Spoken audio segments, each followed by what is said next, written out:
Ini. Bismillahirrahmanirrahim. Assalamualaikum warahmatullahi wabarakatuh. Waalaikumsalam warahmatullahi wabarakatuh. Ya, selamat pagi teman-teman semuanya.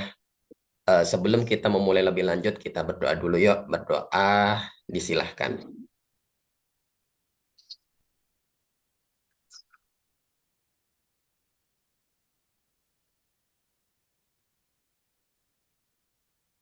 Amin ya rabbal alamin. Semoga dengan doa ini tadi belajar kita hari ini makin berkah, makin gampang masuk ke dalam pikiran kita. Ya, selamat datang kembali teman-teman di 3R yang ke-34 teman-teman. Wah, sudah banyak sekali nggih. Sudah ke-34. Loh, kok Bu Endah hilang? Padahal ini saya mau ngucapin karena Ibu Endah, ini udah muncul lagi. Selamat datang kembali Ibu Endah dan kali ini selamat ulang tahun Ibu Endah Renawati. Bertepatan hari ini nggih. Semoga makin berkah umurnya, semoga panjang umur, semoga selalu diberikan kesehatan dan semoga selalu dimudahkan jalan-jalannya. Amin. Dan jangan bosan dengan kami ya Bu ya untuk membimbing Oh, kami. terima kasih banyak. Terima kasih sudah diingatkan dengan tambah usia. Terima kasih doanya dan gak mungkin lah saya bosan. Karena mahasiswa itu justru yang membuat saya lebih semangat untuk meneliti. Juga seringkali kalau mahasiswa bertanya pada saya, justru pertanyaan-pertanyaan itu yang membuat saya ingin lebih lanjut lagi. Karena tidak semua pertanyaan juga bisa saya jawab kan. Jadi kalau yang bertanya, gimana ya baiknya gitu kan. Ya, itu menjadi penyemangat terus. Dan ini terima kasih banyak ya. R ini sudah yang keberapa? Ke Ke 34 34 Ibu. ya? 34. 34, Masya Allah. Oke, Nggih. terima Sudah kasih Pak kali. Ayu dan teman-teman. Silakan dilanjutkan. Oke. Nah, teman-teman, hari ini kita akan belajar tentang hubungan antara interleaving dengan variability effect. Nah, interleaving itu apa sih, teman-teman? Interleaving itu secara simpelnya adalah selingan. Butuh nggak sih selingan dalam belajar? Nanti secara lebih dalam akan dikupas oleh Mbak Febri. Dan kalau kurang lengkap lagi nanti akan dikupas lebih lanjut lagi oleh penulisnya yakni Ibu Endah Renowati juga sebagai penulis di sini ya Mbak ya artikel. Oke. Nah, tentunya hari ini kita akan apa ya namanya? Menggeledah, mengupas tuntas. Sebenarnya selingan itu butuh nggak sih dan selingan seperti apa sih yang dibutuhkan gitu, oke. Nah, oke, sebelum masuk ke situ, kita akan seperti biasa, kita akan minta sedikit pengantar dulu dari Ibu, pengantar sebelum kita masuk ke pembacaan artikel ini. Artikelnya Bu Endah sendiri yang akan dibacakan oleh Mbak Febri. Oke, monggo Bu Endah Renawati, kami mohon pengantarnya. Iya, em, sebentar. Ini internet saya tuh jelek ya. Keluar masuk ya. Tadi saya udah keluar masuk beberapa kali. Ini akhirnya laptop sudah bisa. Suara saya terdengar nggak? Terdengar jelas Ibu, masuk lancar, jernih. Alhamdulillah. Oke, saya nggak lama. Tapi pertama terima kasih kolom chat. Terima kasih semuanya. Ucapan selamatnya saya pengen traktir. Em, tapi seperti nggak bisa sekarang yang traktirnya. Traktirnya insya Allah akan dijadwalkan. Tapi seminggu yang lalu sudah saya traktir semuanya kerja bareng di Hotel Alana. Alhamdulillah, semoga itu pra traktirnya, post traktirnya nanti ya kita acarakan ya. Em, ini satu artikel yang akan kita baca, khususnya topiknya tentang interleaving effects. Sebetulnya sudah pernah dibaca, saya lupa di 3R yang kapan, tapi waktu itu saya yang baca, cuma bacanya waktu itu masih konseptual, masih sekilas.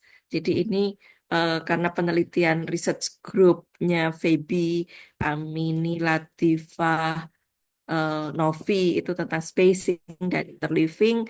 Jadi perlu kita baca lagi karena ternyata konsep yang tidak mudah untuk dipelajari, meskipun dalam kehidupan sehari-hari sering kita terapkan. Oke, saya salam dulu untuk semuanya. Assalamualaikum warahmatullahi wabarakatuh. Waalaikumsalam warahmatullahi wabarakatuh. Waalaikumsalam warahmatullahi wabarakatuh. Terima kasih. Nah, dalam kehidupan sehari-hari kita sering merasa ini ya, ngerjain satu hal kayak belum maksimal memang, tapi sudah ganti hal yang lain. Tetapi ketika kita berganti topik yang lain yang kita pelajari, kita tuh jadi kayak lebih semangat gitu, meskipun yang tadi itu belum selesai. Jadi berganti itu otak kita itu rasanya itu daya berpikirnya jadi nambah gitu, meningkat, berganti-ganti. Kalau berganti-gantinya kembali ke tugas yang awal ya nggak apa-apa, kemudian nanti kan optimal gitu kan. Tapi kalau berganti dan yang lama dilupakan itu yang saya kira kurang benar. Itu yang pertama. Kemudian seringkali kita dalam kehidupan sehari-hari juga break dulu gitu kan. Ketika belajar berhenti dulu, break dulu. Dan ketika break, setelah break, kita break itu ada yang santai, ada yang dengerin musik, ada yang em, main, ada yang ngobrol. Tapi kemudian asalkan breaknya itu diberi waktu, lalu kembali lagi ke tugas berikutnya, lanjut lagi, pikiran kita rasanya jadi fresh. Contoh lain lagi, jadwal pelajaran di sekolah. Jadwal pelajaran di sekolah itu kan sifatnya seperti ke spiral. Artinya belum naik tapi sudah ganti dulu. Jadi matematika, bahasa, IPA, olahraga, em, sosial budaya, dan seterusnya balik lagi matematika, gitu kan, dan seterusnya. Pelajaran di sekolah juga berganti-ganti. Kemudian masuk lagi lebih khusus ke matematika. Matematika juga, kenapa kurikulum kita itu sifatnya spiral? Kok nggak langsung aja aljabar dari awal sampai akhir, jeng, selesai. Kok nggak geometri dari awal sampai akhir, jeng, selesai. Tapi dari satu topik pindah aljabar, pindah geometri, pindah aritmetika, balik lagi ke aljabar, geometri, aritmetika. Jadi sifatnya muter gitu, tapi naik ke atas. Makanya disebut sebagai kurikulum spiral. Kenapa itu seperti itu? Apa penjelasannya secara mendasar kaitannya dengan cara berpikir manusia. Nah, eh, konsep tentang interleaving effect itu sebetulnya sudah ada mungkin 40-an tahun di literatur. Tapi ini diangkat lagi untuk dijelaskan kembali dari perspektif cognitive load. Apa yang terjadi ketika interleaving itu kita pakai. Di artikel ini lebih fokusnya ke interleaving ya, menggunakan topik-topik untuk bergantian dipelajari. Apakah memang kemudian daya pikir kemampuan berpikir siswa, kemampuan untuk menggunakan working memory capacity-nya lebih baik daripada tidak. Ditunjukkan dari ada tes working memory depletion test dan ada tes performance. Ada tes ini ya performance itu tes transfernya ya. Itu em, kemudian yang sudah lama ada di dalam cognitive load theory adalah tentang variability effect, yaitu em, bagaimana kita membuat variasi isi pembelajaran supaya dapat mengatur intrinsic cognitive load. Hasil penelitiannya menunjukkan kalau pakai variability effect, intrinsic cognitive load itu naik jadi tinggi. Tinggi karena memang jadi lebih banyak, entah itu variability-nya in terms of content atau konteks, jadi lebih banyak yang divariasikan, jadi lebih banyak yang dipelajari. Tetapi uniknya, meskipun intrinsic cognitive load-nya tinggi, transfernya juga jadi lebih bagus, kemampuan transfernya, kemampuan aplikasinya. Namun demikian tentang variability effect, meskipun sudah diteliti, pertama kali yang meneliti variability effect itu Fred Pass, TV kita, tahun 1900-an. Waktu itu disertasinya Fred Pass itu tentang variability effect. Dia yang menemukan prinsip itu. Masih terus diteliti sampai sekarang variability itu yang seperti apa. Nah, ini digabungkan, bukan digabungkan ya, ketemu. Di dalam cognitive load theory ada prinsip variability, di dalam psikologi belajar ada prinsip interleaving, dan dibahas ternyata ya secara hasilnya kurang lebih sama antara interleaving dengan variability effects. Kira-kira seperti itu. Tetapi mungkin kita baca lebih detail supaya kita tahu pelaksanaan penelitiannya seperti apa. Dan saya janji nanti mau share contoh work example-nya ya. Work example-nya sebetulnya sudah saya siapkan, saya share sebentar ya. Work example-nya itu ada yang dalam bidang bahasa, yang dalam bidang bahasa kan enggak. Berarti saya di eksperimen yang pertama kan eh, membuat variasi interleave atau selang-seling matematika dan bahasa. Jadi satu blok matematika, satu blok bahasa, L itu language, M itu mathematics gitu ya. Mathematics language, mathematics language. Jadi selang-selingnya seperti apa itu yang dieksperimenkan. Untuk membuat 4 kelompok eksperimen ini diskusinya lama loh. Dan penelitian ini bersama John Sweller dulu. Tadinya penelitiannya itu mau hanya eh, MLL dan MLML. Tapi dengan panjang diskusi jadi ada LLMM. Ketika dibalik bahasa dulu baru matematika. Oke, 4 kelompok eksperimen dulu ngambil datanya di SMP 4 Depok. Nah, kalau bahasa Indonesia, work example-nya kayak gini. Jadi pelajaran di bahasa Indonesia itu kan ada pelajaran membuat simpulan, gitu kan? Membuat simpulan dari paragraf. Nah, paragrafnya ada tiga, satu, dua, tiga. Bagaimana cara membuat simpulan dari sebuah teks berisi 3 paragraf? Kan? Bacalah 3 paragraf berikut tentang manfaat kelapa. Lalu buatlah simpulan pada setiap paragraf. Kemudian pelajari bagaimana pertanyaan tersebut dijawab. Nah, jika ada 3 paragraf, bagaimana cara membuat kesimpulan dari 3 paragraf ini? Caranya pertama-tama dibuat simpulan dari setiap paragraf. Paragraf ini menjelaskan, jadi ini work example-nya. Kemudian pertanyaannya adalah apa manfaat air kelapa bagi tubuh? Cara menjawabnya adalah jangan langsung manfaatnya baik, bukan begitu. Tetapi buah kelapa mempunyai manfaat untuk tubuh. Salah satu bagiannya adalah air kelapa dan seterusnya. Jadi penjelasannya, jawaban terdiri atas 4 kalimat. Ide pokok dari 3 paragraf, simpulan paragraf pertama, simpulan paragraf kedua, simpulan paragraf ketiga.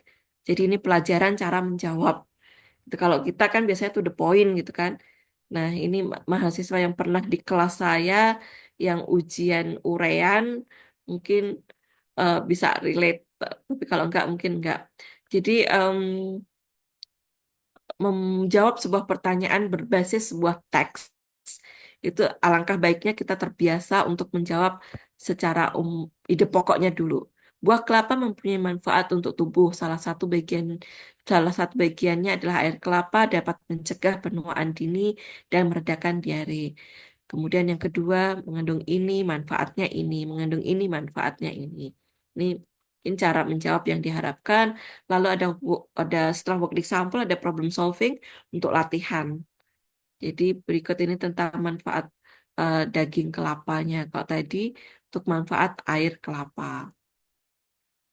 Ini untuk yang contoh yang eh, bahasa. Kalau contoh yang matematika ternyata yang saya pakai waktu itu juga sama untuk membuat garis putus-putus ya, garis bantu. Pelajari contoh cara menggunakan garis bantu untuk menyelesaikan soal sudut yang diberikan. Coba jelaskan pada diri sendiri sampai paham. Jadi setelah saya pikir-pikir, oh ternyata di sini ada instruksi untuk self-explanation general gitu ya. Jadi mahasiswa yang self-explanation general dan berlaku untuk semuanya ya.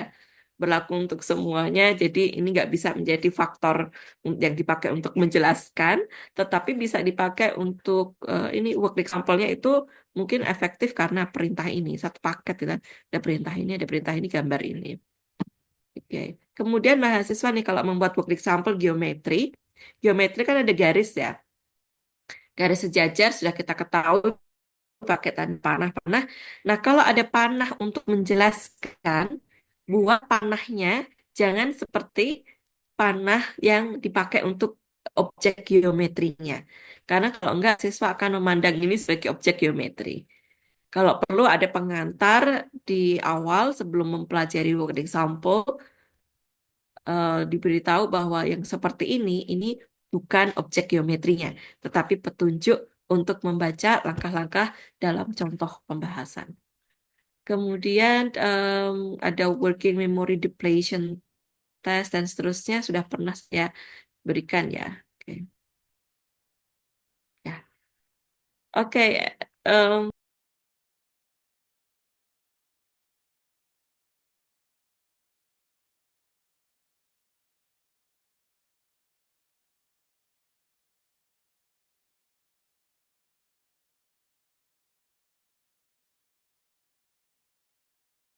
selanjutnya mari kita baca baris per baris. Terima kasih banyak pada Feby yang sudah menyiapkan bacaan kita pada pagi hari ini. Mari sama-sama kita simak. Terima kasih Pratama Wahyu sebagai moderatornya, Nindi yang sudah menyiapkan posternya, teman-teman semua yang sudah semangat. Terima kasih banyak. Mari kita saling support, semangat terus, siapkan catatan. Siap, Semoga Ibu. yang hadir pada pagi hari ini, tesis, disertasi, skripsinya segera selesai, semangat lagi, dan terencana dengan lebih baik lagi membuat rencana baru ya, resolusi baru ya, tahun baru ya. Resolusi 2025. Oke, yang penting semangat dan yakin ya. Oke, bismillah. Assalamualaikum warahmatullahi wabarakatuh. Waalaikumsalam warahmatullahi wabarakatuh. Terima kasih Ibu Endah Renawati, pengantar dari artikel ini. Dan kita saat ini tahu bahwasannya work example itu nggak cuma di matematika, teman-teman, di bahasa contohnya seperti itu tadi, nggih. Nah, oke. Selanjutnya langsung ke Mbak Feby Febri. Apakah Mbak Feby Febri sudah siap untuk berbagi hasil bacaannya? Siap, Mas. Oke, siap. Oke, teman-teman semuanya, yuk sediakan second brand-nya, sediakan buku catatannya, kita catat dulu apapun yang akan kita pelajarin hari ini, yang akan dipandu oleh Mbak Feby Febri. Ya, Mbak Feby Febri, dipersilahkan, monggo. Baik, sebelumnya suara saya terdengar nggak, Mas? Terdengar jelas, Mbak Feby? Oke, baik, terima kasih Mas Wahyu Pratama selaku moderator. Terima kasih Bu Endah yang sudah memberikan kesempatan pada pagi hari ini. Dan terima kasih teman-teman yang sudah berpartisipasi hadir pada kesempatan hari ini. Baik, sebelumnya saya izin share screen ya Ibu dan teman-teman. Apakah sudah tampak? Sudah tambah sebanyak 16 halaman. Baik, di sini saya akan membacakan artikel hasil riset Bu Endah beserta Chen dan kawan-kawan dengan judul The Relationship Between Interleaving and Variability Effect, a Cognitive Load Theory Perspective. Yang pertama, pada penelitian kali ini ingin mengetahui mengapa siswa lebih suka belajar satu materi saja dan tidak berulang-ulang, padahal metode berulang-ulang atau interleaving ternyata lebih efektif. Sebelum kita mengetahui tentang interleaving, yang pertama kita perlu tahu dulu tentang cognitive load theory. Nah, apa sih cognitive load theory? Mungkin udah sering ya teman-teman kita dengar dan sering juga dijelaskan oleh Ibu. Cognitive load theory adalah bagaimana otak kita belajar dan memproses informasi. Intinya otak kita memiliki kapasitas yang mana ketika kita belajar tentang cognitive load theory, tentu tidak akan jauh-jauh dari beban intrinsik, beban ekstrinsik, dan Germani. Nah, beban intrinsik sendiri itu adalah beban kognitif yang berkaitan dengan kompleksitas materi yang harus dipelajari dan keterkaitan antara elemen dengan materi tersebut. Sedangkan untuk ekstrinsiknya sendiri adalah bagaimana beban yang timbul dari bagaimana cara menyampaikan materi. Sedangkan Germany-nya sendiri itu adalah beban yang kita beban kognitif yang berguna untuk mengaitkan konsep-konsep yang baru. Selanjutnya, penjelasan tentang interleaving effect. Sebentar. Balik dulu ke yang slide kedua tadi ya. Oh ini Bu. Saya mau mengundang teman-teman yang lain untuk membahas slides ini dulu. Baik, baik. Ayo, Pratama Wahyu diajak diskusi sebagai moderator sebelum Oke. terakhir nanti saya, teman-teman dulu. Oke, teman-teman, di sini memang di sini ada tulisan kognitif load teori, teman-teman ya. Cuman ini agak sedikit apa namanya ya?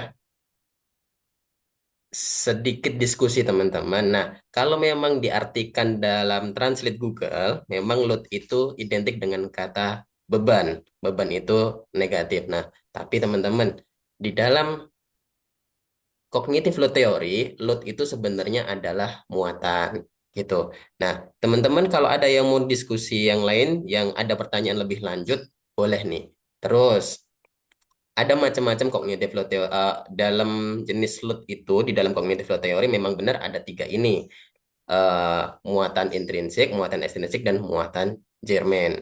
Nah, di sini siapa yang belum paham tentang apa itu muatan intrinsik? Contohnya aja, ataupun muatan ekstrinsik, ataupun muatan Jerman. Yuk, monggo yuk kita buka diskusi dulu, karena waktu juga masih panjang, kita santai di sini dulu, kita bedah dulu. Monggo.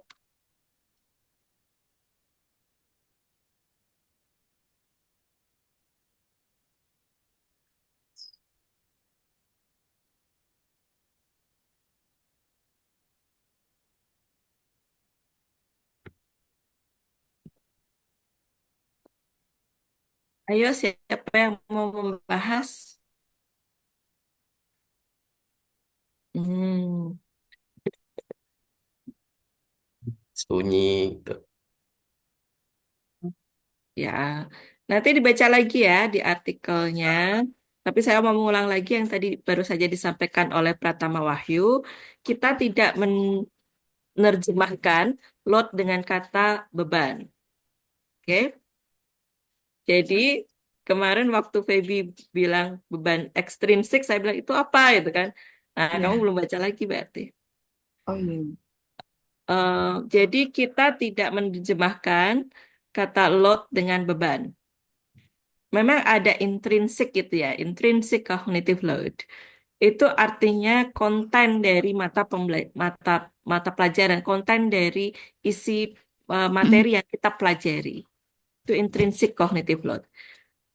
Kita ada intrinsik kalau dalam bahasa Indonesia, intrinsik ada lawan katanya ekstrinsik, gitu kan? Tapi di dalam cognitive load ini bukan intrinsik di dalam materi pembelajaran dan di luar pembelajaran, nggak gitu. Nggak ada. Jadi konten maksudnya intrinsik di sini adalah konten, tapi extraneous maksudnya adalah penyajian, bukan di luar konten. Jadi kita tidak mengenal kata ekstrinsik. Ini gimana cara nyoretnya ya? Saya nyoretnya jadi jelek. Jadi kita tidak mengenal kata ekstrinsik, tapi kita mengenal kata extraneous. Jadi kalau ditulis, saya nyoret-nyoret di layar tuh kelihatan ya. Kelihatan. Extraneous. Extraneous itu artinya tuh waste. Berdasarkan proses yang dialami ketika berpikir, tetapi proses itu tidak fokus pada konten, tidak fokus pada menghasilkan sebuah pemahaman. Extraneous. Extraneous itu unproductive. Oke, extraneous itu unproductive. Em, jadi dulu saya berpikir itu bisa diterjemahkan dengan kata ekstrinsik. Tapi waktu itu em, saya kemudian cari-cari lagi informasi, tanya sana sini tentang penerjemahannya, baca lagi artikelnya, baca-baca lagi. Kemudian saya jadi paham, ini nggak mungkin diterjemahkan menjadi ekstrinsik. Oke, dan apa sebetulnya saya punya satu artikel dalam bahasa Indonesia yang menulis ekstrinsik itu saya pengen apa ada ini ya penjelasan lagi tentang artikel itu atau artikel itu kalau mau ditarik ditarik aja. Saya nggak tahu cara nariknya gimana karena itu juga proceeding cetak sebetulnya bukan online. Hmm. Cuma mungkin tulisan saya dalam bahasa Indonesia satu-satunya itu malah tapi sebetulnya itu yang salah. Jadi apa makanya ada aturan di dalam skripsi, tesis, disertasi, citasilah artikel 5 tahun terakhir gitu kan. Maksudnya jika penulisnya itu 10 tahun yang lalu itu masih masih belum punya pengetahuan yang baik, dia sudah menulis lagi yang lebih baik gitu. Contohnya saya. Jadi saya itu waktu itu tulisan tahun 2008 atau berapa ya, eh, baru S2. Saya sudah S2, sudah kuliah dengan John Sweller pun juga masih berjuang menerjemahkan kata itu. Dan ternyata setelah saya baca lagi dan memang nggak cocok kalau itu ekstrinsik. Kemudian Germain, Germain itu sebuah proses kognitif yang membuat kita bisa menghasilkan pemahaman. Bacanya Germain, Germain, gitu ya. Eh, nah ini bahasa Indonesia saya juga nggak tahu. Jerman gitu kan kalau kita kita cari di ini cari di eh, kamus. Em, tapi kalau misalkan kita telusuri lebih lanjut secara harafiah apa sih arti katanya ini productive thinking, generative thinking. Mungkin kalau ada artikel-artikel lain konstruktivisme itu kan sering mengangkat tentang generative eh, thinking, generative thinking, maaf. Nah, itu German cognitive load when you generate understanding. Jadi sifatnya lebih ke productive thinking atau generative thinking, pemikiran yang menghasilkan pemahaman. Em, oke, kemudian cognitive load theory per se itu bukan tentang menjelaskan bagaimana otak kita berpikir sebelumnya. Bagaimana tentang otak kita berpikir itu yang menjelaskan adalah psikologi kognitif. Jadi lebih tepat, cognitive load theory itu menjelaskan bukan tentang bagaimana otak kita berpikir, tetapi bagaimana mendesain pembelajaran. Mendesain pembelajaran berdasarkan bagaimana cara otak kita berpikir. Jadi yang membuat teori tentang bahwa working memory capacity itu limited when you dealing with novel informations, eh, bahwa long-term memory itu kapasitasnya unlimited, even though you learn and learn and learn more, itu bukan teorinya Sweller. Itu kognitif apa? Cognitive psychologist.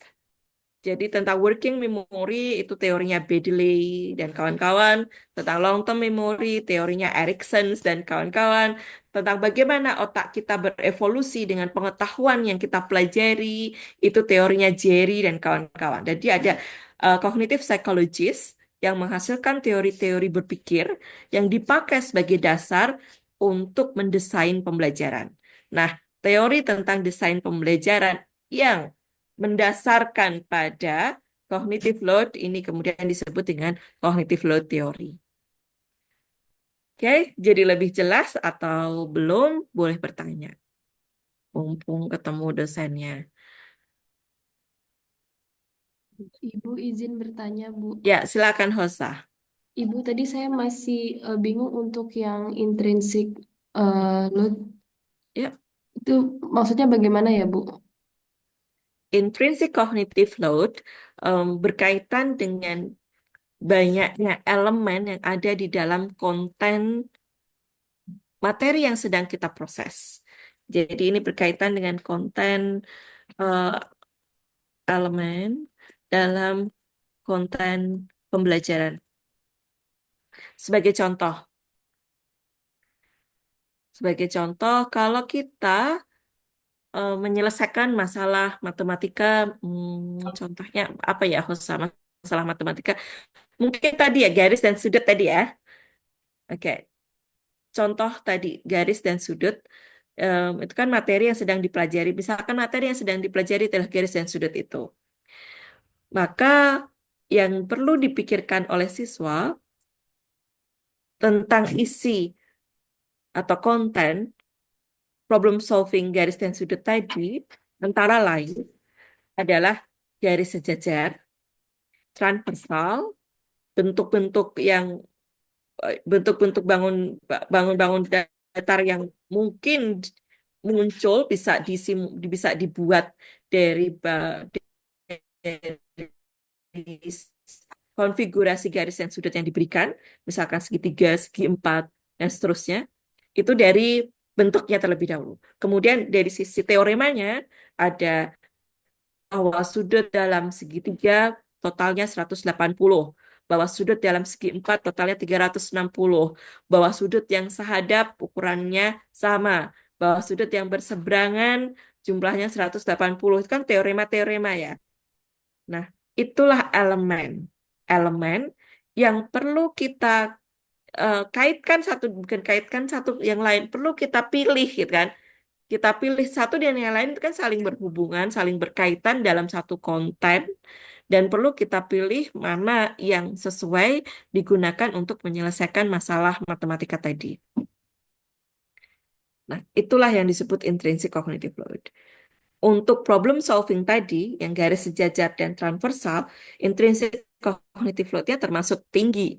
Karena secara elemen ada banyak dan perlu di perlu di perlu dikaitkan satu dengan yang lain dengan banyak sekali kombinasi, ya kan? Kalau garis sejajar dan transversal kombinasinya kan bisa berpelurus dengan berseberangan, bisa berpelurus dengan sehadap, bisa berpelurus dengan yang lainnya lagi, bisa dengan segitiga dan berpelurus dan sebagainya. Kombinasinya sangat banyak sekali, sehingga sehingga eh, kemampuan siswa untuk bisa mengidentifikasi, menganalisis, menerapkan teorema-teorema mana yang digunakan untuk menyelesaikan problem solving itu sangat ditentukan dengan pemahaman dari sekian banyak elemen yang mendasari konten problem solvingnya. Nah, itu intrinsic cognitive load. Secara natural bawaan dari problem solving bisa banyak. Jadi meskipun saya mungkin atau kita dengan masalah matematika geometri tadi, mungkin udah termasuk geometri itu gampang gitu ya. Menurut kita sudah gampang lah, kita udah tahu caranya. Tetapi secara natural elemennya banyak. Bawaan memang bawaan kontennya itu isinya banyak. Berbeda dengan kalau misalkan kita belajar tentang em, sinus kosinus tangen, te- tentang rumus sinus kosinus tangen. Mengetahui, untuk mempelajari sinus kosinus tangen, itu kan siswa diberikan sebuah segitiga siku, lalu diberi definisi kan. Sinus didefinisikan dengan apa? Kosinus didefinisikan dengan apa? Dan itu definisi. Mau kita pikir-pikir, kenapa ya kok yang sinus alfa kok depan dibagi hipotenusa, kok enggak yang sinus itu yang samping dibagi hipotenusa? Itu kan kita enggak perlu memahami itu. Karena itu sudah definisi, sudah bawaan dari eh, yang membuat kontennya. Sehingga untuk mempelajari materi itu tadi, kita cukup hafalkan. Atau kita cukup gunakan berkali-kali. Menggunakan berkali-kali itu kan sebetulnya juga menghafalkan dengan cara melakukan. Daripada menghafalkan dengan cara mengucapkan kan. Nah, em, elemennya ya hanya dari segitiga itu saja. Secara natural, kalau kita belajar definisi sinus, ya elemennya hanya sudut, sisi, sisi miring gitu kan. Dari sebuah segitiga kan, hipotenusa dari sebuah segitiga kan. Itu intrinsic cognitive load. Bisa sedikit, bisa banyak. Bisa banyak tetapi tidak saling berkaitan, bisa sedikit tetapi saling berkaitan, bisa banyak saling berkaitan. Itu natural bawaan dari materi pembelajaran, dari problem solving yang dipelajari oleh siswa, yang dihadirkan pada siswa, yang ada di dalam kurikulum, yang menjadi topik pembelajaran di kelas. Tuh intrinsic cognitive load. Jadi ada konten, ada konteks gitu ya. Eh, itu termasuk intrinsic cognitive load. Nggih. Gimana, Faksa? Sudah lebih jelas? Iya, Ibu. Terima kasih, Ibu. Ya, terus berproses ya, karena mungkin satu kali penjelasan ini juga belum bisa memberikan pemahaman yang optimal. Ini di kolom chat udah panjang apa nih, Wahyu? Pertanyaan terkait dengan apakah signaling yang salah masuk ekstra intrinsik atau extraneous gitu tadi. Ini kalau kita membahas tentang intrinsik serta extraneous cognitive load itu aja sudah 2 SKS ya Bu ya. Bisa kita perpanjang sebagai contoh dan segala macamnya. Ya, betul. Oke. Ya, jawabannya extraneous cognitive load kalau untuk signaling. Terima kasih. Pertama, Wahyu. Boleh lanjut? Oke, teman-teman semuanya. Nah, kalau ada yang mau ditanyakan lagi, bisa nanti lihat lewat kolom komentar dulu. Kita kembalikan dulu ke Mbak Feby. Mbak Feby. Iya. Iya, Mbak Feby. Yuk, eh, tadi kita ini ya sudah mengganti istilah-istilah yang ada di sini tentang cognitive load theory. Tadi kita sudah dibenarkan oleh Ibu tentang beberapa muatan kognitifnya juga sudah dibenarkan oleh Ibu. Untuk lebih jelasnya, nanti kita harus lebih banyak baca dan lebih banyak diskusi seperti ini, teman-teman. Yuk, monggo Mbak Febri, kita lanjutkan. Ini kita belum masuk ke interliving. Eh, Monggo. Terima kasih Mas Wahyu. Selanjutnya yaitu yaitu tentang interleaving effect. Yang pertama itu tentang pembelajaran diskriminasi. Kenapa pembelajaran diskriminasi terlebih dahulu? Karena dalam pembelajaran diskriminasi, siswa dituntut untuk bisa membedakan dua hal yang sangat mirip. Misalnya, ada dua jenis kucing atau dua jenis soal matematika. Nah, setelah siswa berhasil membedakan dua jenis soal yang sangat mirip, baru kita akan masuk ke efek dari interleaving. Nah, interleaving itu adalah metode belajar yang berselang-seling atau berganti-ganti. Terus selanjutnya itu berkaitan juga dengan tadi dengan muatan kognitif. Terus apa sih hubungan tadi tentang muatan kognitif sudah dijelaskan oleh Ibu dan Mas Wahyu. Selanjutnya ada hubungan apa antara pembelajaran diskriminasi dan interleaving effect. Jadi eh, hubungannya itu adalah dengan cara belajar berganti-ganti atau interleaving itu bisa membantu kita dalam membedakan konsep-konsep yang mirip. Yang mirip. Ini karena ketika kita berganti-ganti materi, otak kita dipaksa untuk dapat membedakan antar satu konsep dengan konsep yang lain. Selanjutnya, eh, hubungan antara efek interleaving dan efek variabilitas. Itu yang pertama terkait variabilitas. Nah, variabilitas itu adalah ketika kita belajar sesuatu dengan banyak variasi. Contohnya, kita belajar tentang berbagai jenis buah secara bersamaan. Kita akan lebih mudah membedakan ciri-ciri masing-masing buah. Ini adalah contoh dari efek variability. Sedangkan interleaving tadi sudah dijelaskan adalah cara belajar dengan berganti-ganti materi pembelajaran. Terus selanjutnya hubungannya adalah interleaving ini merupakan salah satu bagian dari variability. Nah, ini di sini ada dua yang di sebelah kanan dan di sebelah kiri. Nah, ini teman-teman kira-kira ada yang bisa menebak mana yang variability dan mana yang interleaving?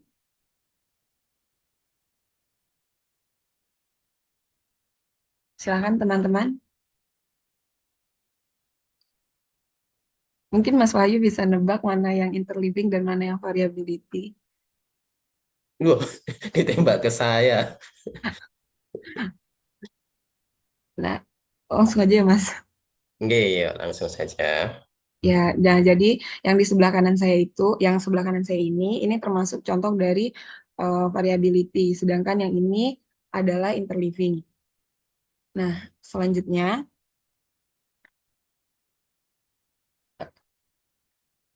sebentar.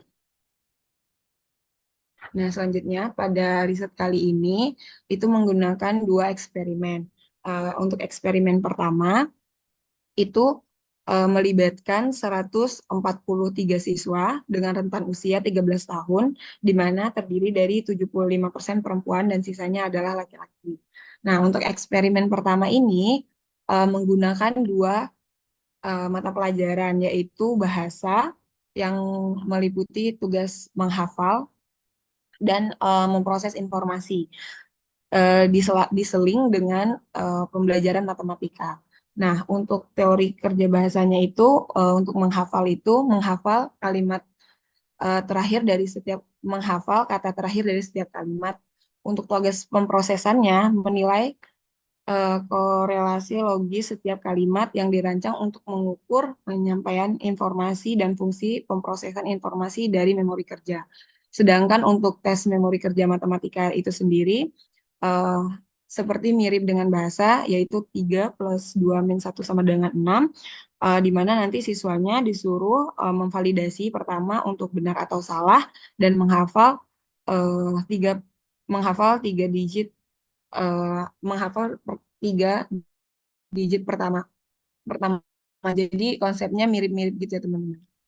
Terus ini adalah hasil dari eksperimen pertama. Untuk tes memori kerja itu menggunakan ANOVA dengan penskoran penyimpanan secara terpisah. Untuk kedua skor penskoran itu kalau yang di artikelnya ada F3,139 dengan hasil 0,27 dan skor penyimpanan itu untuk F,139 dengan hasil 0,7. Efek kelompok tidak signifikan mengikut ANOVA yang tidak signifikan ini selanjutnya dilakukan analisis bias dihitung untuk memberikan alasan untuk menerima hipotesis nol. Untuk skor penyimpanan atau strong itu menunjukkan data sekitar 22 kali lebih mungkin di bawah hipotesis nol dibandingkan hipotesis alternatif. Demikian pula untuk pemrosesan menunjukkan 20 kali lebih mungkin di bawah hipotesis nol dibanding dengan hipotesis alternatif. Hasil ini menunjukkan bahwa tidak ada bukti perbedaan penipisan sumber daya memori kerja antar kelompok. Nah, untuk tes memori kerja bahasa sendiri, itu yang ini ya teman-teman, itu dilakukan uji ANOVA dengan skor kelompok yang tidak signifikan juga menunjukkan data 12 kali lebih mungkin di bawah hipotesis nol dibanding dengan hipotesis alternatif. Untuk skor penyimpanan atau strong itu tidak signifikan juga menunjukkan data sekitar 7 kali lebih mungkin di bawah hipotesis nol dibanding dengan hipotesis alternatif. Sekali lagi tidak ada perbedaan yang signifikan antara bahasa dan matematika.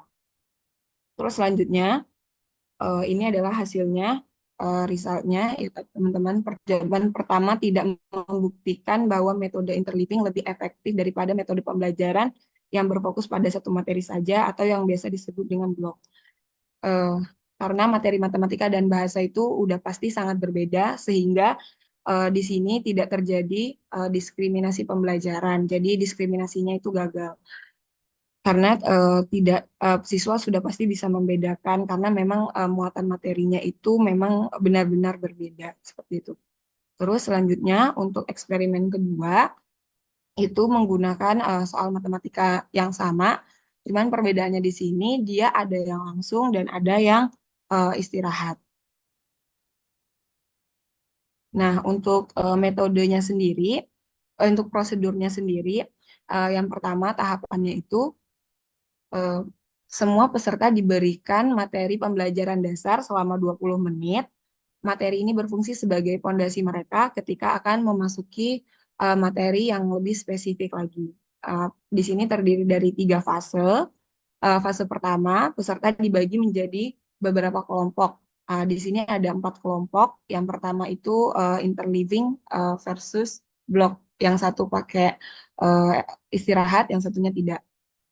Terus setiap kelompok mempelajari 3 contoh soal yang berpasangan. Setelah menyelesaikan 9 menit pembelajaran, kelompok yang mengikuti tes delay diberikan waktu istirahat 20 menit. Terus pada fase kedua, melanjutkan pembelajaran dengan 3 pasang soal berikutnya selama 9 menit juga. Kelompok yang menggunakan tes itu juga tetap diberikan waktu 20 menit, sedangkan yang tidak diberikan tes langsung melakukan tes. Untuk tes memori kerjanya setelah belajar, semua peserta tes memori kerja selama 15 menit. Jadi untuk work memorinya ini semuanya itu ada 15 menit dan untuk post testnya itu sendiri adalah 20 menit. Nah, waktu istirahat yang diberikan ini bertujuan untuk melihat apakah istirahat ini mempengaruhi hasil belajar atau tidak, atau hasil yang blok lebih baik atau tidak. Seperti itu. Nah, ini adalah hasil dari uh, post testnya. Maaf, ini hasil dari interleaving-nya. Yang pertama itu didesain dengan 2x2, yaitu 2 untuk interleaving menggunakan langsung dan istirahat, dan juga blok menggunakan langsung dan istirahat. Untuk tesnya itu menggunakan ANOVA, pada skor pemrosesan efek desain tidak signifikan, itu dengan F sama dengan 1,11 dengan hasil 2,70 menunjukkan data sedikit di atas 1 kali lebih mungkin di bawah hipotesis 0 dibanding hipotesis alternatif. Sedangkan untuk efek yang diberi waktu, pengujian juga tidak signifikan dengan hasil 0,44 menunjukkan data sedikit 5 kali lebih mungkin di bawah hipotesis 0 dibanding dengan hipotesis alternatif. Sedangkan untuk interaksi desain waktu pengujian juga tidak signifikan dengan perolehan skor 0,86 menunjukkan data sekitar 20 kali lebih mungkin di bawah hipotesis 0 dibanding dengan hipotesis alternatif. Untuk uji memori kerja dengan penyimpanan 2x2 dengan interleaving plus dengan langsung dan tidak langsung dan interleaving serta blok tetap menggunakan ANOVA, pada penskoran penyimpanan itu ternyata ini di strong ini ternyata ada efek yang signifikan. Sedangkan untuk pengaruh waktu pengujian juga ternyata ada signifikannya. Terus untuk jadi sebentar teman-teman. Jadi faktor bias lebih dari satu disebabkan oleh kurangnya sampel yang besar dan ukuran efek yang relatif kecil. Interaksi yang signifikan diikuti dengan tes efek yang sederhana. Untuk kelompok pengujian langsung interleaving menghabiskan sumber daya memori kerja ke tingkat yang lebih besar daripada dengan metode blok. Sehingga data menunjukkan sekitar 100 kali lebih mungkin di bawah hipotesis 0 untuk kelompok pengujian yang tertunda. Tidak ada perbedaan yang signifikan antara interleaving dan blok. Nah, selanjutnya untuk uh, post-test itu juga desainnya sama, 4 dengan 2 interleaving dan blok, 1 menggunakan waktu dan satunya langsung dengan menggunakan ANOVA untuk menganalisis skor pasca tes. Itu menunjukkan bahwa desain interleaving mengungguli desain blokir menunjukkan efek interleaving. Jadi pada post-test ini efek interleavingnya itu ada ya teman-teman. Terus menunjukkan bahwa dengan pengujian segera atau tidak ada delay dan tertunda sama sekali faktor bias itu ternyata ada perbedaan yang signifikan. Terus selanjutnya nilai bias di atas 1 disebabkan oleh ukuran sampel yang besar dan ukuran efek yang relatif kecil. Interaksi antara desain dan waktu pengujian itu juga ternyata tidak signifikan. Data sekitar 3 kali lebih mungkin di bawah hipotesis 0 daripada hipotesis alternatif. Nah, selanjutnya itu untuk hasilnya. Ternyata jenis penelitian soal interleaving lebih efektif untuk meningkatkan pemahaman siswa dibanding dengan mengerjakan soal sejenis secara berkelompok, secara terus-menerus, atau blocking. Hasilnya menunjukkan bahwa interleaving hanya berefek ketika siswa perlu membedakan karakteristik yang penting dari soal yang berbeda. Ketika perbedaan antara soal yang sangat jelas, interleaving tidak memberikan keuntungan tambahan. Nah, ini contohnya tadi adalah bahasa dan matematika. Terus hasil dari riset ini mendukung teori beban kognitif yang mana menyatakan mencampur soal sedikit berbeda dapat memaksa siswa untuk berpikir lebih dalam membangun pemahaman yang lebih kuat. Maksudnya di sini adalah ketika interleaving itu kita terapkan, tentu akan banyak variability yang mana itu meningkatkan cognitive load theory dan penipisan memori kerja. Namun hasilnya cukup signifikan untuk pemahaman. Nah, selanjutnya keterbatasan dari riset ini memiliki dua kekurangan utama. Yang pertama, meskipun penelitian ini menunjukkan hubungan antara memori kerja dan tingkat kesulitan suatu tugas, penelitian selanjutnya perlu menggunakan alat ukur yang lebih jelas dan spesifik untuk mengukur tingkat kesulitan ini secara langsung. Untuk yang kedua, hanya membandingkan soal-soal yang terlihat beda, tetapi sebenarnya cara penyelesaiannya sama. Nah, itu kalau dilihat di Akspendik A, Ibu menggunakan garis garis dan sudut. Untuk penelitian selanjutnya perlu membandingkan soal-soal penelitian yang terlihat sama namun penyelesaiannya berbeda. Nah, ini berkaitan dengan tesis saya, yaitu saya menggunakan eh, bentuk soal yang sama dengan pemahaman yang berbeda, yaitu menggunakan keliling dan sekian, terima kasih. Selanjutnya saya kembalikan ke Mas Wahyu. Oke, terima kasih Mbak Febri telah dipandu membaca artikel ini terkait dengan the relationship between interleaving and variability effect, a cognitive load theory perspective. Nah, eh monggo, yuk kita langsung buka diskusi, buka tambahan. Cukup menarik sebenarnya artikelnya di sini. Ada 2 kali eksperimen dan bagaimana sebenarnya efek yang selang-seling itu terjadi, bagaimana sih cara membuat selang-selingnya, itu tadi dijelaskan, nggih. Termasuk juga dengan eksperimennya seperti apa. Oke, monggo komentar dulu dari Ibu Endah Ernawati selaku penulisnya juga mungkin akan membenarkan atau menambahi, lebih tepatnya menambahi sih Bu ya, menambahin beberapa hal yang tentunya ini tadi belum terkupas secara tuntas karena memang dari artikel sebanyak itu baru diringkas menjadi 16 halaman. Memang ini ringkasan, bagus ini ringkasan, cuman belum terkupas tuntas gitu. Oke, monggo Ibu Endah Ernawati mungkin akan menambahkan beberapa hal yang tadi tidak terungkap sedikit di sini, monggo. Ah, ya, terima kasih. Tadi menyebut kata diblokir ya.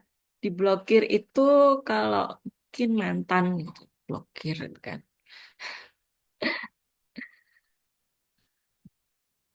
Maksudnya bukan diblokir itu ya, diblokir itu kalau dalam bahasa Indonesia itu ditutup aksesnya. Jadi mungkin lebih tepatnya apa tidak berselang-seling gitu aja. Jadi kata-kata dalam bahasa bahasa Inggris memang tidak bisa langsung begitu saja diterjemahkan dalam bahasa Indonesia ya. Blocked itu memang apa mirip dengan diblokir tapi beda artinya. Jadi block dalam artikel itu tadi artinya itu tidak berselang-seling, tidak berselang-seling. Oh, jadi pakai kata tidak berselang-seling gitu aja atau dalam satu blok gitu kan. Kemudian tadi belum diceritakan tentang prosedur eksperimen.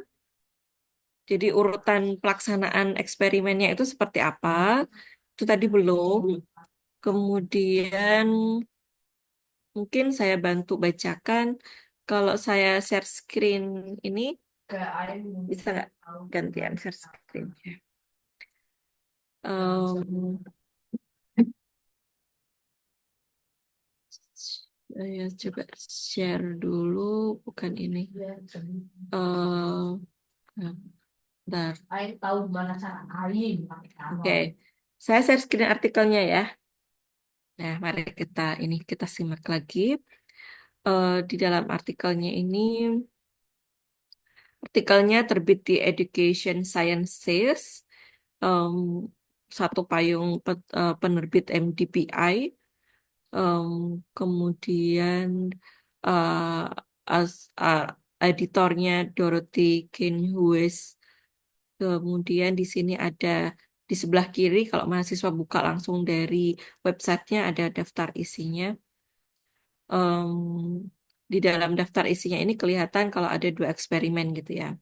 Nah, sebelum masuk ke dalam artikelnya ada penjelasan tentang pengantarnya terlebih dahulu tentang ini, tentang bagaimana kita belajar, strategi belajar. Strategi belajar ada yang ngeblok gitu ya, satu konsep dalam satu waktu atau berselang-seling. Kemudian di sini ada penjelasan tentang berselang-seling ini itu karena A belum selesai sudah ganti ke B belum selesai ganti ke C, balik lagi ke A untuk melanjutin.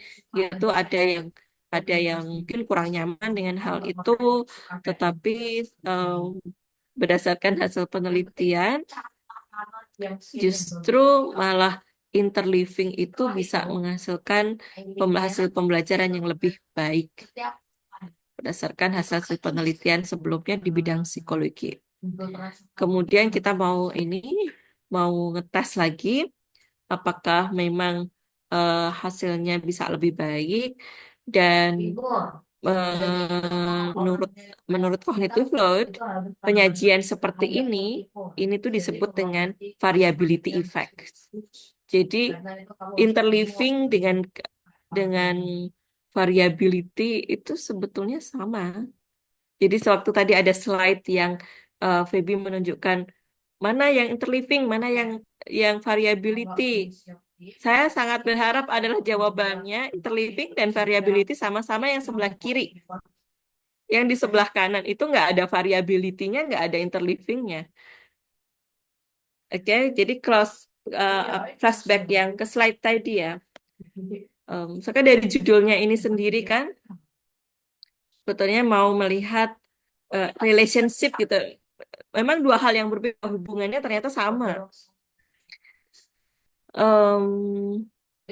Misalkan ini singkatnya ini di dalam abstrak, interleaving and variability effects are closely related. Jadi secara efeknya ini ternyata tidak jauh beda.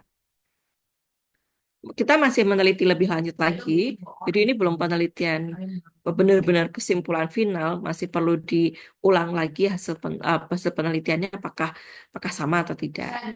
Cuma kalau dari sini, if the two effects, jadi ini, if the two effects have similar causes, we further suggest that they are closely related and both may be combined under the cognitive load theory umbrella. Itu jadi di penelitian ini tuh mau menunjukkan bahwa penyajian yang berselang-seling seperti ini, berarti penyajian materi yang memuat variability, itu sebetulnya ya interleaving effects itu. Sampai sini sudah lebih jelas belum? Introduction-nya dulu. Oke, sekarang kita baca ke teorinya, landasan teorinya, cognitive load theory. Cognitive load theory aims to generate novel instruction to facilitate learning. Oke, ini balik lagi ke penjelasan saya di awal tadi. Jadi, cognitive load theory bukan teori tentang berpikir.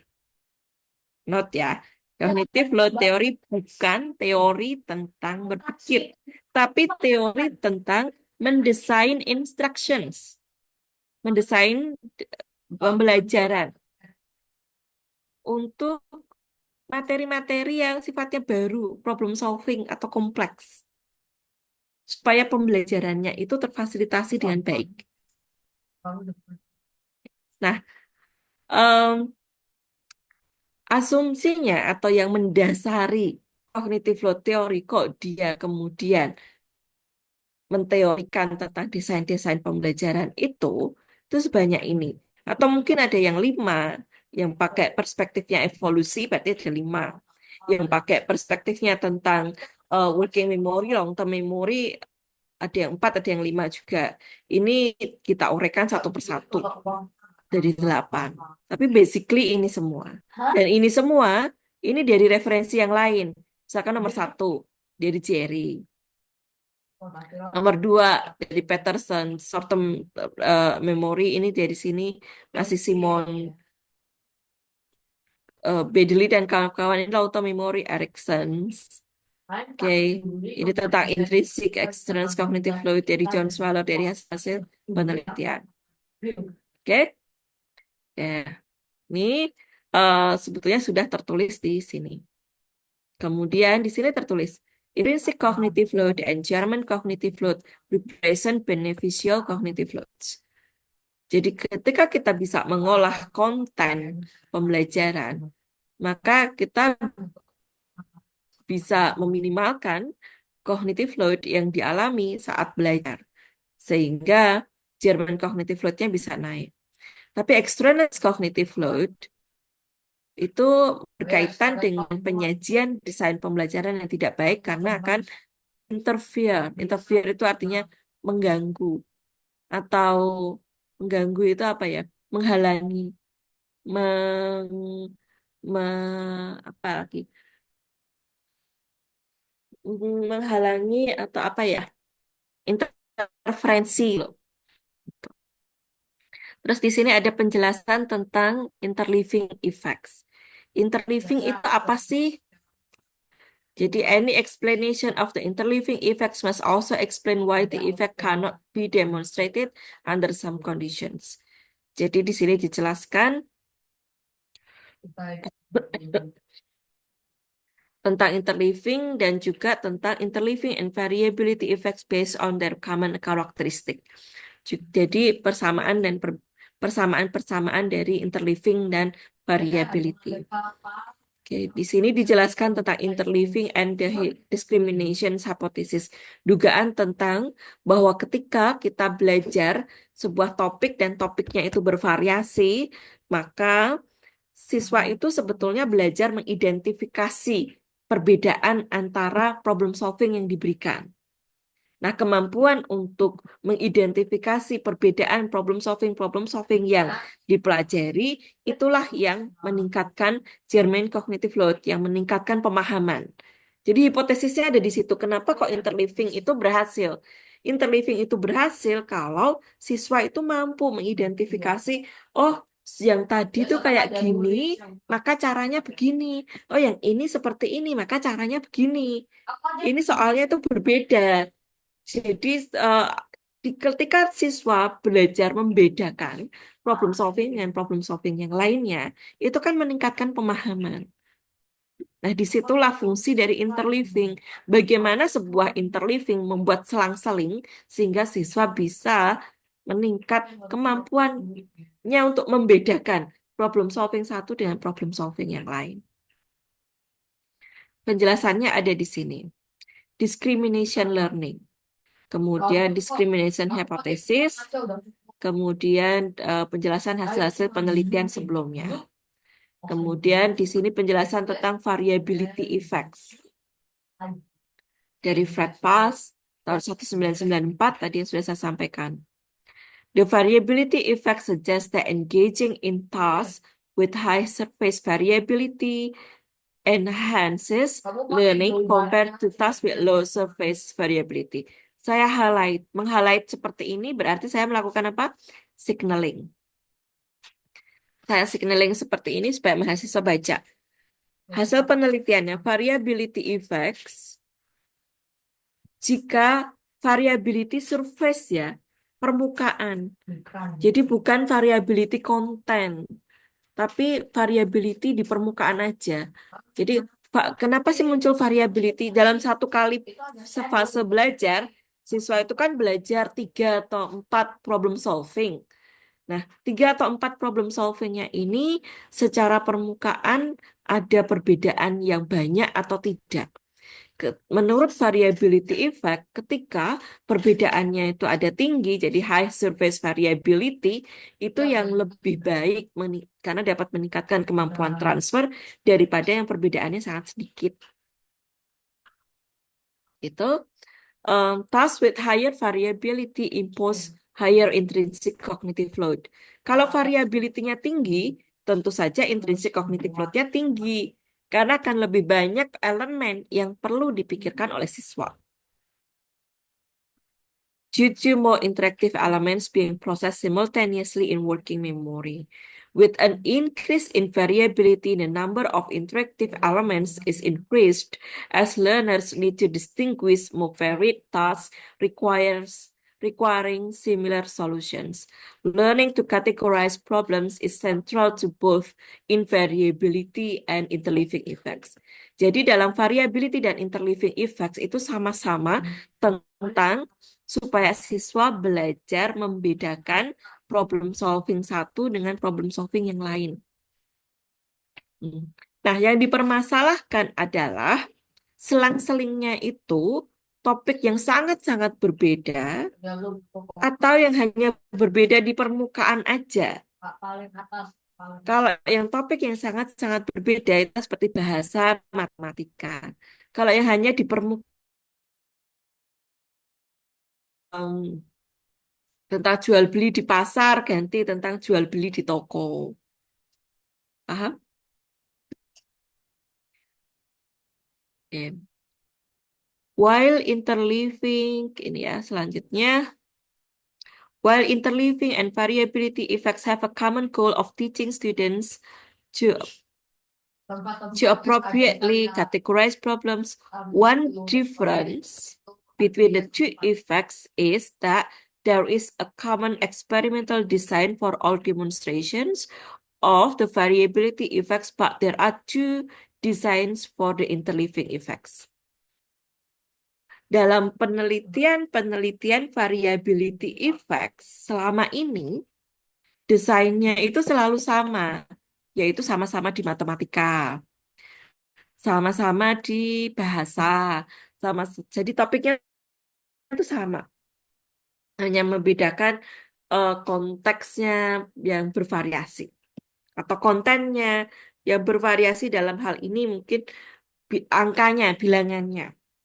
Tapi kalau interleaving effects itu ada dua desain di hasil penelitian-penelitian yang sebelumnya, yaitu yang tadi, yang bahasa matematika yang benar-benar topik yang sangat berbeda, dan ada juga yang variability, seperti yang variability effects itu. The variability always requires comparing high variable examples in the same concepts and procedures with less variable. Di dalam variability effect, itu seperti itu tadi. Hanya membedakan yang satu soalnya ada dua variabel dengan bilangan yang mungkin ada desimalnya, yang satunya dua variabel dengan yang tidak ada desimalnya. Itu variability juga. Sama-sama di matematika dan seterusnya. Sama-sama konsep ya. Tapi kalau di interleaving effects can similarly compare interleaved examples of different surface structure versions, tapi juga bisa different concepts of procedures. Oke, makanya penelitian ini dilakukan untuk memperjelas. Jadi sebetulnya interleaving itu yang baik itu yang seperti variability effects atau yang tidak. Pada intinya begitu.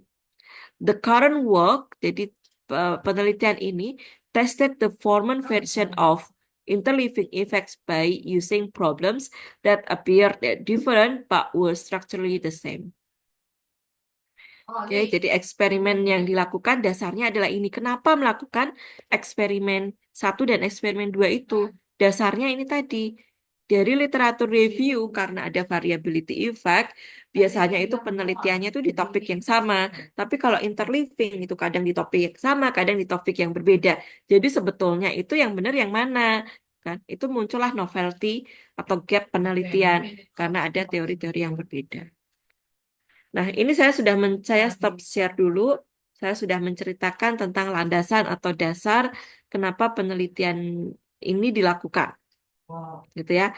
Sebelum saya lanjut membacakan yang prosedur eksperimennya, adakah yang mau bertanya?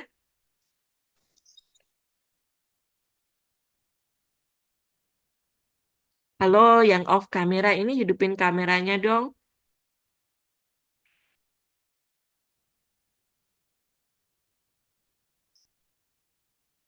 Makasih Pak Yanwa. Yang lainnya menyimak beneran nggak ya?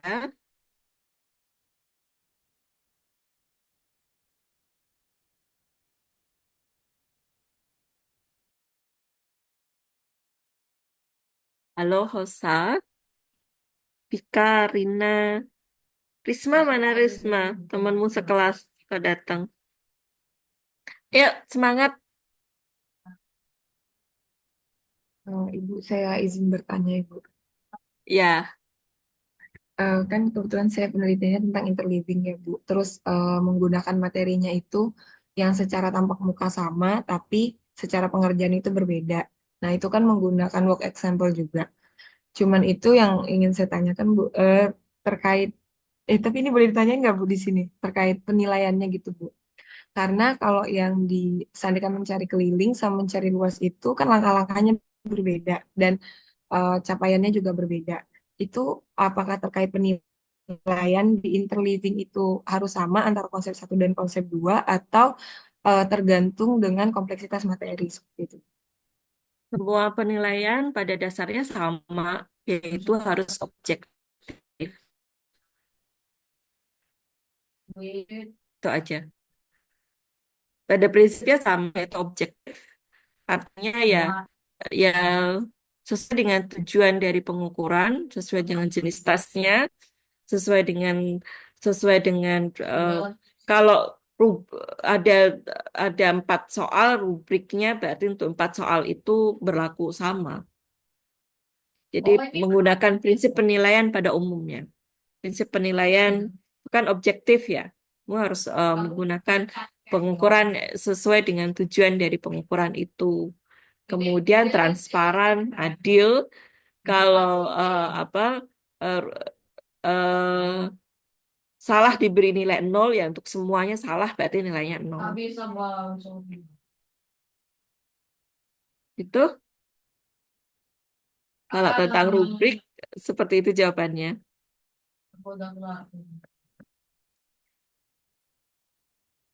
Oke, dari artikel ini tadi tentang prosedur eksperimennya gimana? Sudah bisa paham atau perlu dijelaskan?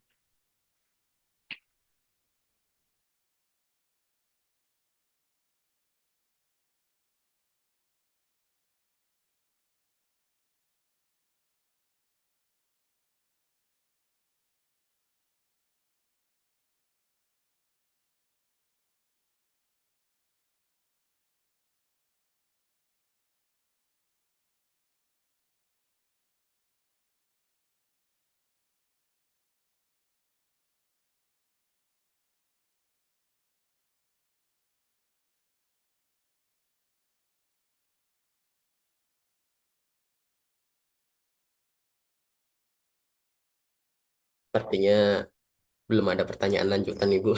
Saya Mas. Oke, monggo Mbak Nurul Amini. Ya, silakan Mbak Nurul.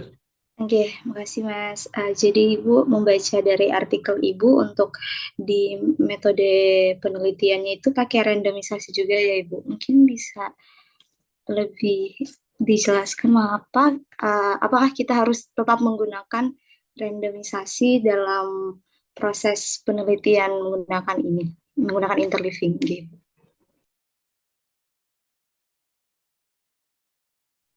Ya, semaksimal mungkin randomisasi dilakukan. Karena randomisasi itu berkaitan dengan bagaimana kita bisa mengontrol variabel-variabel penelitian yang em, yang diambil. Jadi kita mengambil penelitian eksperimen itu kan mau mencari mencari sebab akibat gitu ya. Mau mengetahui adanya pengaruh atau tidak adanya pengaruh. Em, jadi apa sih yang mempengaruhi atau apa sih penyebab siswa bisa bisa mempunyai kemampuan pemecahan masalah yang baik. Nah, tujuan dari eksperimen itu kan sebuah metode penelitian untuk mencari sebab akibat dari variabel-variabel yang kita teliti. Kita punya variabel bebas sebagai penyebab, variabel terikat sebagai akibat. Jadi kemampuan pemecahan masalah itu apakah memang disebabkan oleh variabel bebas yang kita buat. Variabel bebasnya itu kan pembelajarannya. Sementara itu faktanya ketika kita meneliti manusia, manusia itu kompleks. Satu manusia saja itu sendiri kompleks. Manusia dalam sebuah situasi sosial jauh lebih kompleks. Manusia di dalam kelas kompleksitasnya sangat tinggi. Kompleksitas manusia itu bisa dari usia, gender, pengalaman hidup, sosial ekonomi, jarak rumah ke sekolah, pagi sudah sarapan atau belum, pengalaman belajar, pengalaman hidup, feedback yang pernah diterima, motivasi, tidak motivasi, dan seterusnya. Mungkin kalau di daftar ada banyak sekali faktor yang mempengaruhi situasi sosial, yang kemudian mempengaruhi hasil belajar siswa. Nah, metode penelitian eksperimen, filosofinya positivistik ya. Ini berusaha untuk menyederhanakan kompleksitas dari situasi sosial. Itu nanti dibaca di filosofinya ya. Untuk kenapa disederhanakan? Untuk bisa menjelaskan mana sih sebetulnya yang menjadi penyebab atau sebuah variabel itu, sebuah faktor itu menjadi penyebab atau tidak. Karena kalau kita sedang ngobrol nih dalam kehidupan sehari-hari, gitu kan kita pasti nggak ngobrol. Ya, faktornya ada banyak gitu, sebanyak-banyaknya ada faktor, pasti kan kita ngomong tentang, oh itu gurunya, gitu kan. Ya memang sih nggak 100% gurunya. Kita pun dalam penelitian ini kan juga nggak akan mengatakan 100% faktornya dari variabel bebas.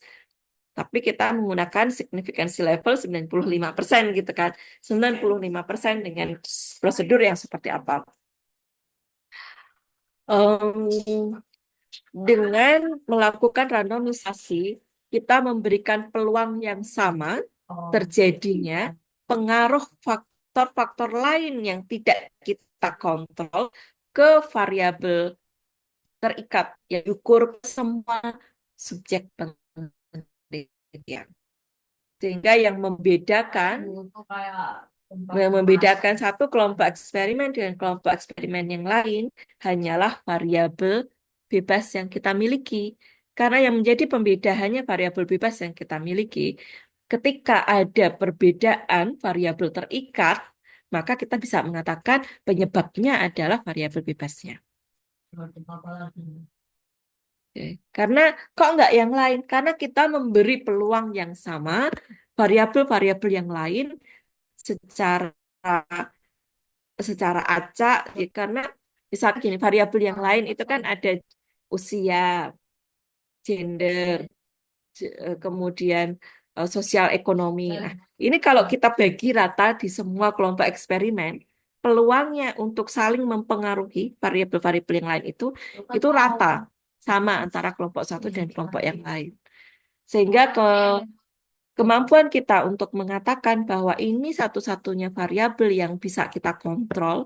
Variabel yang kita kontrol itu artinya variabel yang bisa kita benar-benar munculkan di kelompok ini dan di kelompok yang lain, tidak dimunculkan. Itu variabel yang kita kontrol itu justru variabel bebas loh. Variabel yang lain nggak bisa kita kontrol. Kita hanya bisa mengontrolnya adalah dengan melakukan randomisasi, mengacaknya sehingga peluang munculnya pengaruh dari variabel lain yang tidak kita kontrol itu bisa sama. Maka semaksimal mungkin melakukan randomisasi yang dilakukan. Nah, mungkin ada penelitian yang sifatnya kuasi eksperimen. Bahkan ketika kita sudah melakukan randomisasi pun, karena mungkin kalau kita tidak kenal baik dengan subjek penelitian yang kita miliki, itu pun bisa terjadi adanya pengaruh kovariat. Kan kita sudah melakukan randomisasi, tetapi ternyata ditinjau dari variabel-variabel tertentu tidak ada perbedaan ada perbedaan antara kelompok-kelompok hasil randomisasi yang kita lakukan itu pun juga masih bisa terjadi, apalagi kalau tidak ada randomisasi.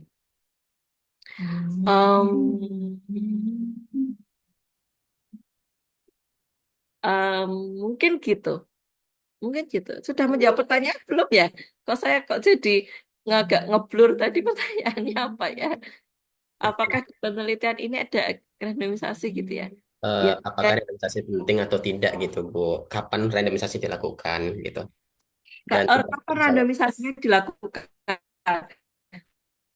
Oh ya, itu pertanyaan bagus. Randomisasi bisa ada yang kemarin di Cognitive Load Theory Conference itu ada yang bertanya, ini randomisasinya setelah pretest atau sebelum pretest? Nah, kalau yang saya kerjakan kemarin di eksperimen kemarin itu kan saya random dulu, dibagi-bagi ke kelas-kelas dulu, baru kemudian ada pritas kan, ada asesmen awal ya, gitu. Kemudian ada yang memang sebelum randomisasi ada pritas dulu, baru disebarkan. Saya kira itu juga ide yang bagus. Dulu, kemudian dari hasil pritas itu pakai sebagai dasar melakukan randomisasi. Hmm.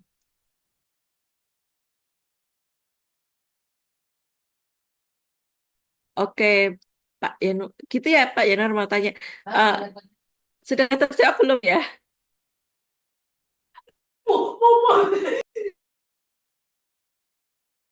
Mohon izin melanjutkan diskusinya, Bu, terkait tadi eksperimen.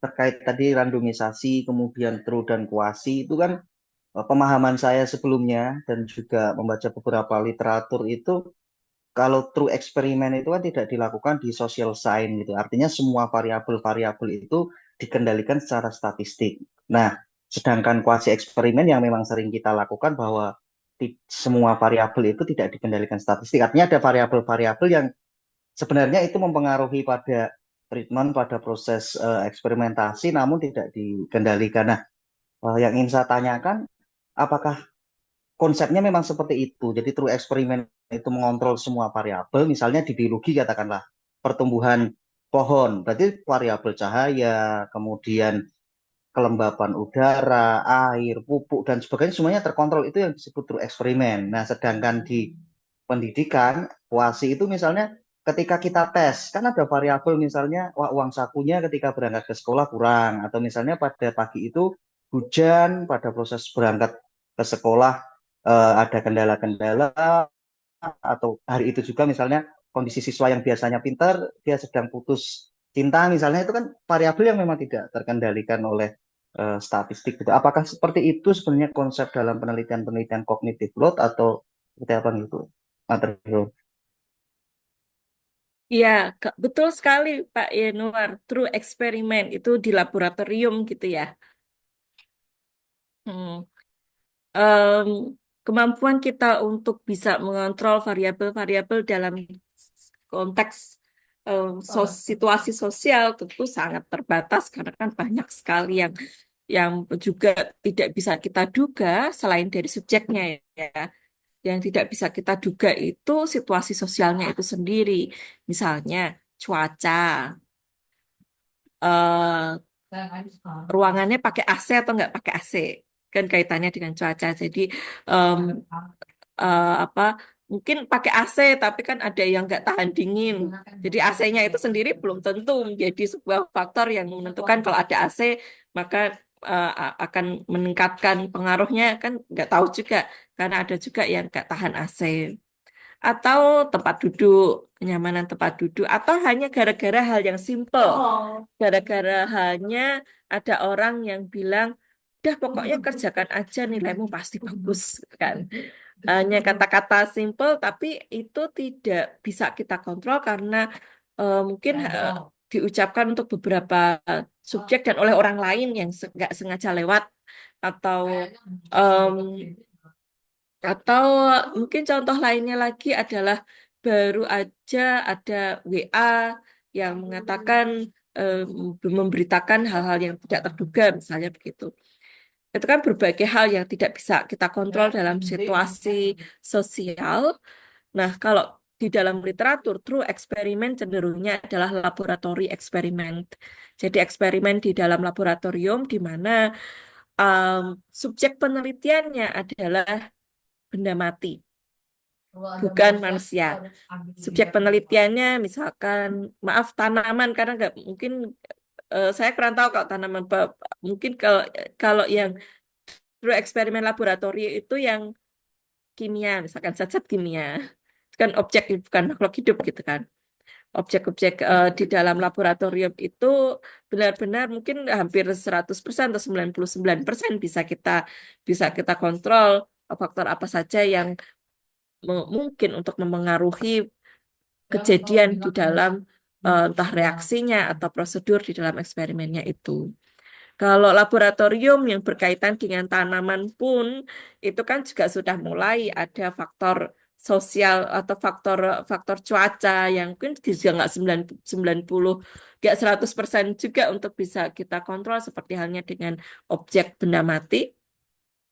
Faktor peneliti juga bisa bisa juga dipandang sebagai apa sebagai penentu, tapi itu bisa diatasi semua faktor-faktor itu semua bagaimana kita melakukan prosedur eksperimennya itu bisa dijustifikasi apa maaf tadi saya di atas ya bisa dijustifikasi dengan menuliskan prosedur penelitian sedetail mungkin. Jadi ada randomisasi itu bertujuan untuk meminimalisir pengaruh interaksi dari variabel bebas yang kita gunakan dalam penelitian. Semakin kita bisa meminimalisir faktor itu, semakin tinggi peluang kita untuk yakin bahwa variabel bebas yang kita gunakan memang yang menjadi penyebab perubahan dari variabel terikat yang kita ukur. Kalau kita tidak melakukan randomisasi, maka kita mungkin tidak bisa, keraguan kita mungkin malah lebih tinggi untuk mengatakan bahwa penyebabnya memang dari variabel bebas yang dilakukan. Kita tidak bisa menjelaskan dengan lebih pasti, dengan validitas yang lebih tinggi, validitas eksternal yang lebih tinggi. Kita tidak bisa menjelaskan dengan validitas yang tinggi apabila kita tidak melakukan pembedaan yang ketat antar kelompok-kelompok eksperimen untuk dalam rangka menjelaskan apakah memang variabel bebas itu menjadi penyebab dari perubahan variabel terikat. Jadi, kuasi eksperimen yang saya pahami terjadi atau digunakan atau istilah tersebut digunakan ketika peneliti tidak melakukan randomisasi. Ketika melakukan randomisasi, maka itu lebih cenderung ke true eksperimen. Meskipun randomisasi di dalam situasi sosial tentu saja tidak bisa menjamin sekaku randomisasi true eksperimen di dalam laboratori eksperimen. Karena namanya juga berkaitan dengan manusia. Tapi akan lebih baik daripada tidak ada eksperimen. Tidak ada randomisasi, maaf, revisi. Mungkin begitu. Jadi di dalam artikel-artikel yang saya baca, para penulis-penulis tersebut lebih cenderung tidak menyebutkan true experiment, menyebutkan randomized experiment.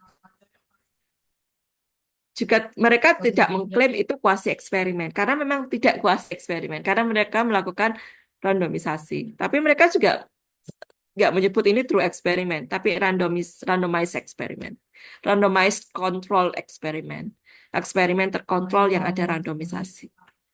Untuk itu tadi dalam rangka meningkatkan validitas eksternal sehingga pembaca menjadi lebih yakin atau lebih bisa menginterpretasikan.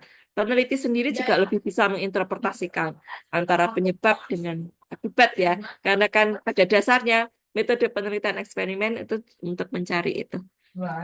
Gimana Pak Yanuar? Ada perspektif tambahan?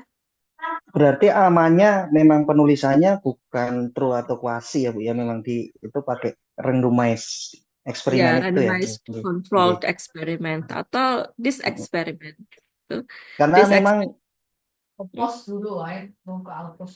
Ya kalau Pak? itu sangat berbeda artikel-artikel yang ditulis di Indonesia tentang eksperimen sama artikel-artikel luar terutama eksperimen. Jadi hampir semua artikel yang ditulis orang non kognitif load itu kan mengatakan dia kuasi atau true itu Bu, yang saya lihat gitu maksudnya terutama di jurnal-jurnal Indonesia kan. Tapi kalau yang kognitif load kan dia tidak pernah menuliskan dia true atau kuasi. Jadi terima kasih Bu, perspektifnya artinya sudah Iya. memberikan bayangan untuk true dan kuasi.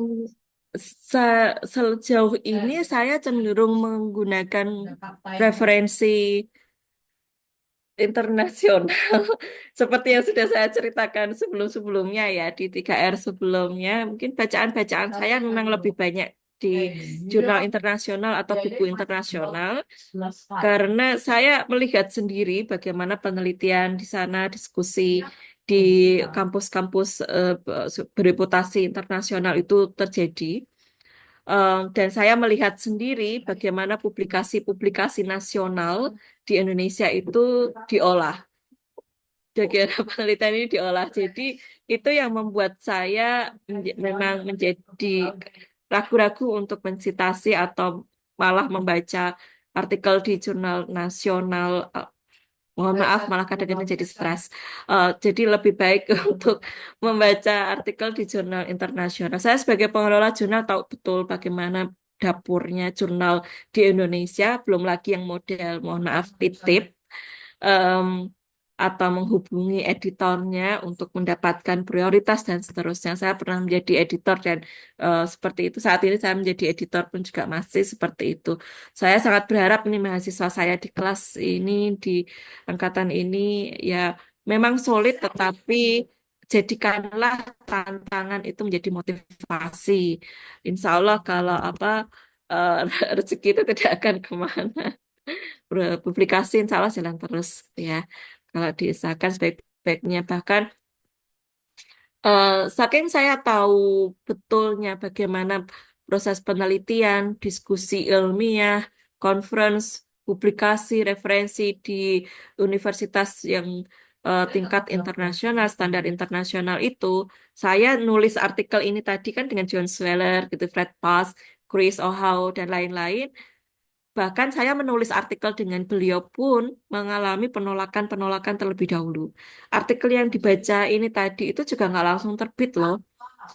Itu juga melalui penolakan terlebih dahulu, kalau nggak salah penolakan di 2 atau 3 jurnal.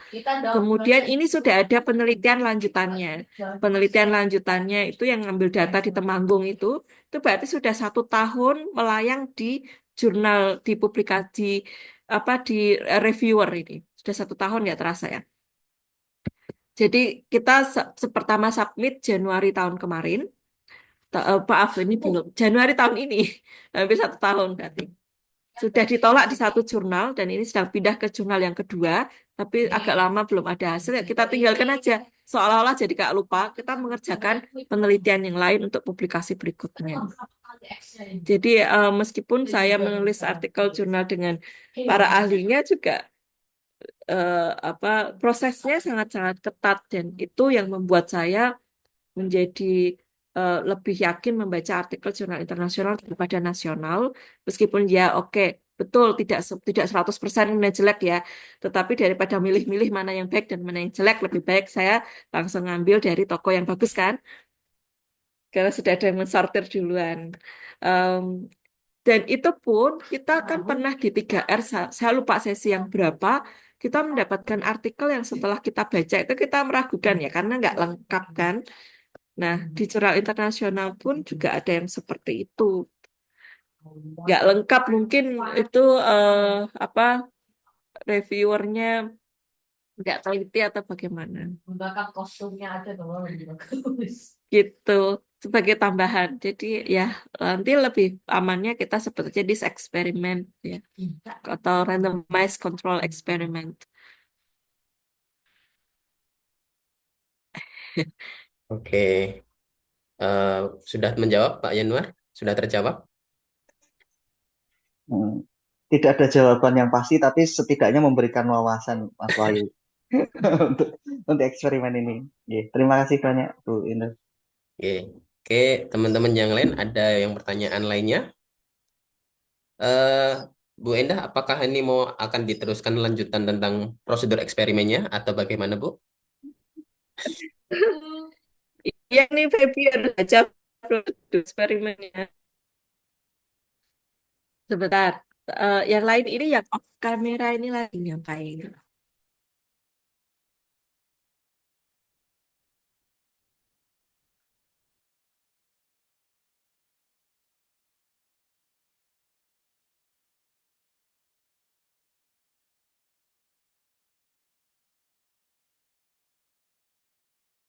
Yuk, yang off kamera mungkin bisa dibuka dulu kameranya biar kita ketemu nih, lihat wajah-wajah ganteng dan cantiknya. Yuk.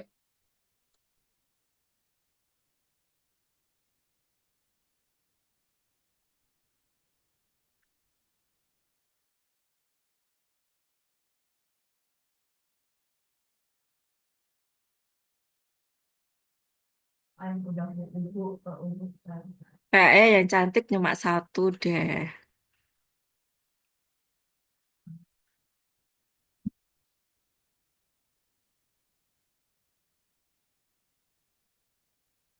Mungkin ini ya, apa, dibaca sendiri aja atau kita lanjutkan di 3R berikutnya untuk yang prosedurnya. Baik, ketepikan. Ibu. Baik, Ibu. Ini Iya, aku. nggak terasa sudah 9:30. Oh iya, sudah 9.30. Ternyata sudah 2 jam kita berlalu di sini, teman-teman. Banyak ilmu yang kita dapatkan hari ini terkait dengan yang intinya hari ini adalah tentang interleaving, belajar yang selang-seling. Tujuannya adalah kita bisa membedakan antara problem solving satu dan problem solving lainnya, bagaimana cara menyelesaikannya, dan bagaimana strategi yang tepat guna, dan bagaimana cara otak berpikir lebih maksimal untuk menyelesaikan masalah yang setipe seperti itu. Nah, tentunya teman-teman interleaving ini berguna ya teman-teman kalau kita mungkin ada yang namanya itu tadi kita sedikit membahas tentang spacing ya Bu ya tadi ya. Sedikit membahas tentang spacing tapi kita tadi belum terlalu membedah bagian itu.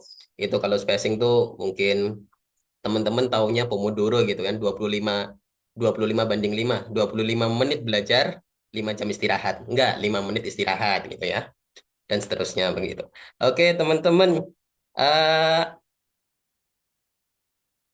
Sebelum kita selesaikan hari ini, apakah ada yang ingin ditanyakan dulu sekali lagi?